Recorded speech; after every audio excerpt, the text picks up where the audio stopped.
guys, pag-usapan lang natin si Catherine Bernardo. Ayon guys sa mga netizens, si Catherine Bernardo ay pinoprotektahan ng ABS-CBN dahil sobrang famous kasi at lalo-lalo na guys, naging patok nga naman ang kanilang movie na parating ngayong November 13, 2024 na animo one day pa lang guys ubos na kaagad ang ticket. Papaano pa kaya guys sa susunod na mga araw at pagdating ng November 12, 2024 ay talagang ganap na ubos ang ticket.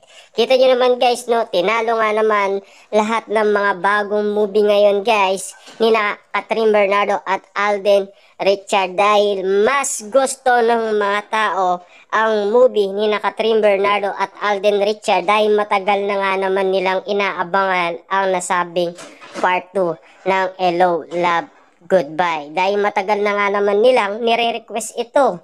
Karamihan kasi guys, talagang nagustuhan dahil nabitin nga naman sila sa eksena ni na Ethan at Joy. Dahil iniwan nga naman kasi ni Joy si Ethan na malungkot nga naman sa ongko. At kitang-kita naman natin guys kung papaano ang nangyaring eksena sa Calgary, Alberta, Canada na patuloy pa rin guys dinudumog at pinagkakaguluhan sa social media.